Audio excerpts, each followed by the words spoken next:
Uh, Jacob, obviously a ton of 3-pointers. I wonder if you could go over the last possession and just trying to deal with Michael Jones, who hit 8 of them. I don't know what the play call was for them, but I thought we guarded the initial thing well. I think it was for Lee to try and come off and make a play. I think Andre did a pretty good job on him.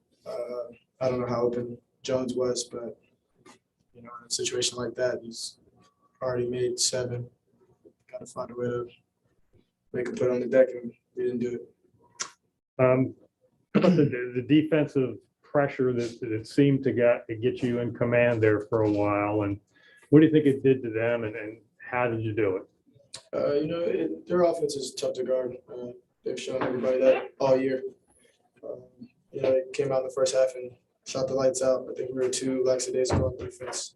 I don't know if it was us or if they just felt comfortable, but I think we did a pretty good job on them in the second half. Giving up 87 points is too many points.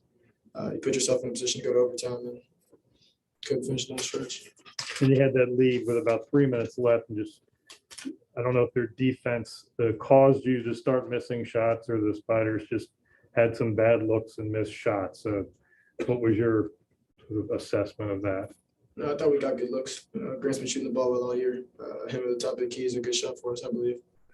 Didn't shoot it well tonight, but that's the game of basketball. I thought we got good looks down the stretch. I think we made it tough on them. They came up with an offensive rebound putback. We just were bad on the boards. Just not seeing the numbers. They were horrible on the boards. It's hard to get rebounds when they make shots, but the ones that they miss, we got to come up with. What was said in the huddle after their initial opening run? You guys take a timeout because your defense looked a lot different after the first 3 or 4 minutes. Yeah, I think we got Nick in there. I think Nick helps anytime he gets in there. But just a lot of game left. That's what we were telling ourselves. Offensively, we weren't great. We didn't think it should have been. I think it was 13-2, maybe 14-2. It should have been that. We got to get better looks on the offensive end, make it 13-6, 13-5, it's more manageable. But the whole talk was just a lot more energy. We need to pick it up. What positives do you take out of this, if any? Because for a good part of this game, you played, maybe the best team in the conference, real even, and had them on the ropes in the second half.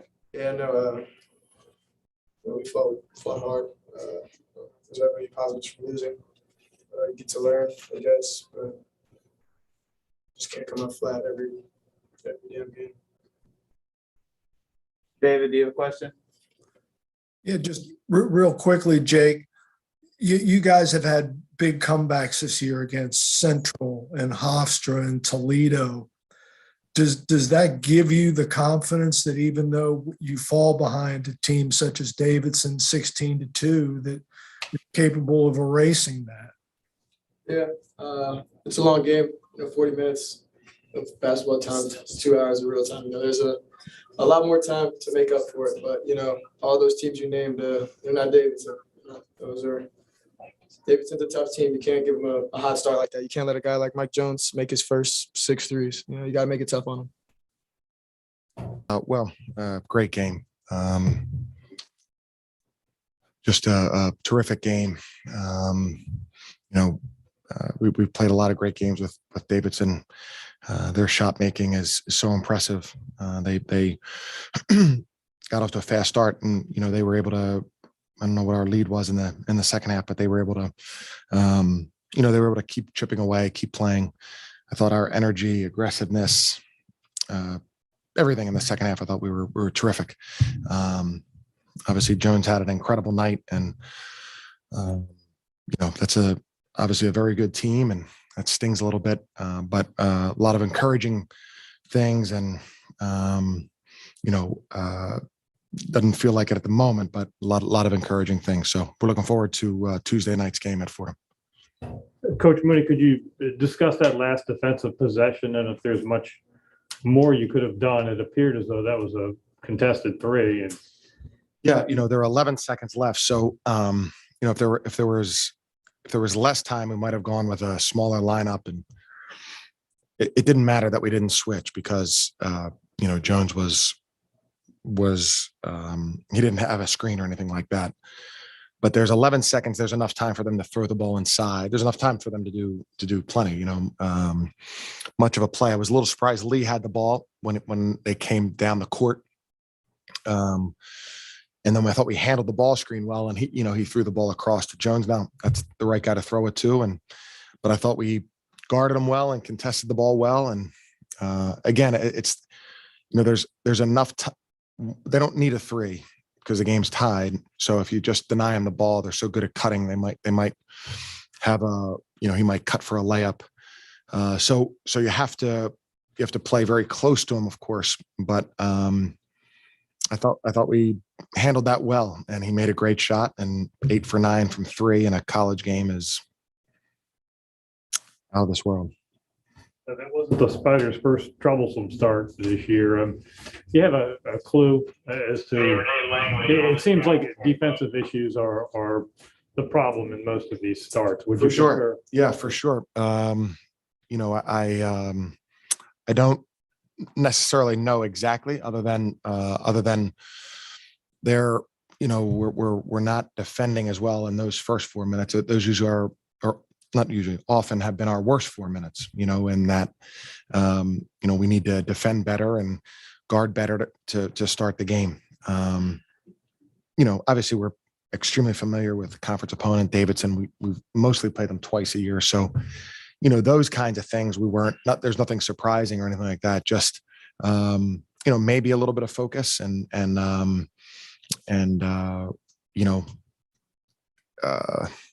even more emphasis. Would you be tempted to use more defensive pressure? It seems to have helped you out a lot this year. Yeah, for sure. Definitely, especially with our depth.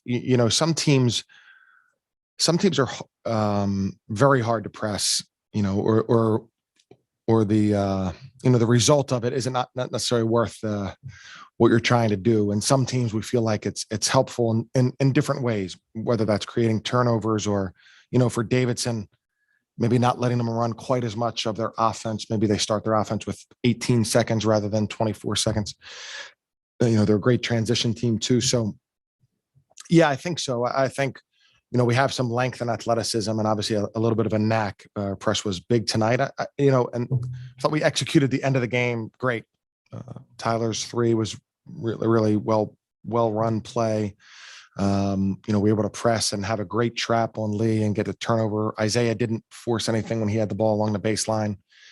So we handled that really well. And then the defensive play, I thought we handled really well too. And the kid made a big time shot. Would you, sorry, just one last one. Would you expect Jai's ankle problem to be lengthy or not necessarily? It's hard for me to tell. The swelling was down today, so that's a positive sign. This is an ankle that he's hurt in the past. So I hope that he's able to come back. I'll probably know more, tomorrow or Monday. Did you think any of your shots in the second half, the way your offense was running, do you think any of them were rushed, or were you okay with your shot selection for the most part? Yeah, I think no, I think I was okay. Some were a little bit fast, but I think we're pretty good when we play at a up tempo. When Jacob's so good in transition, a lot of times the decision that he makes that leads to a shot can be a little bit quick. And then there, it's a fine line as we're, we're moving and you're aggressive to have longer possessions. It's a fine line that you're trying to balance of trying to stay aggressive and making sure that you also get a good shot every time. I think we're usually pretty good at that. I wouldn't necessarily notice that as something right off the bat. Maybe looking at it, I'll agree with that. I asked Jake if you take any positives out of, giving the best team in the conference a real run for their money and, losing at the end on a kid that wasn't going to miss tonight. I mean, the positives that you'll take into practice tomorrow or Sunday or whatever. For sure. Well, I think I thought we showed exceptional fight in the second half. There were some really great steals and aggressive plays, and so I think that was really positive. I thought we handled the end of the game really well. So that's really positive. So yes, I think more along the lines of it's a long season. This really stings and is really hard, but there are positives, and there was positive execution. We changed a little bit how we were guarding in the second half on their patterns with the, with the curls and the staggers. And I thought that was another positive thing. So yeah, there are positives, certainly not as good as a win, but there are some things that we can draw upon here that'll be good for us. Relatively quick turnaround for them. Do you have any thoughts as you're gonna have a makeup game here coming up? Well, I'm really pleased that we were able to find the date so quickly, being down 2 games after, we had a bye built in. And so to be able to get back on track with now being down 1 game with lots of weeks in the season left makes me feel pretty confident that we can, that we can get all the games in. Go ahead, David. Just real quickly, Chris, you mentioned your end of game execution. The patience you all showed with the corner trap after Tyler's 3. How long were you going to wait before you fouled there in that situation? Yeah, that's a great question. And, that's something that we talk about in practice. So I think there were 30 seconds left when they inbounded the ball, about 30.2. So we would have waited until at least they broke the first trap. We didn't want to foul that first trap, and we wanted to give ourselves a chance to get a steal. We had a small, fast lineup in the game. Unless the ball went to someone who was not a good foul shooter. Those are hard to find at Davidson, of course, but if the ball had gone to somebody who wasn't quite as good of a foul shooter, but we probably would have trapped at least once and maybe a second time and committed a foul at half court. Yeah. And then just one other one. If someone had told you before the game you're going to be plus 11 in the turnovers, you're going to make a dozen threes, and you're going to shoot 46% overall, you're thinking a pretty good night for Richmond? Yeah, for sure. I think, I don't know the stats very well, but I'm assuming Richmond and Davidson turned the ball over the least in the conference. We were able to force turnovers, and that was a big part of our being able to take the lead and come close to winning the game. To only commit 5 is very impressive. And so, yeah, that gives you more opportunities to get good shots. It gives you more opportunities to do everything. So that's a good stat for us. And again, it's not the end feels devastating. But in reality, this is we did a lot of things well, a lot of things we need to do better as we move forward here. But we did a lot of things well, and we'll emphasize those just as much as the mistakes that we made. Anything else, Coach? Hey, Chris, just to clarify on Shy, when you said come back, you mean for Tuesday or come back this season? Oh, no, for Tuesday. For Tuesday. For Tuesday, yeah. Okay, thank you. Yes.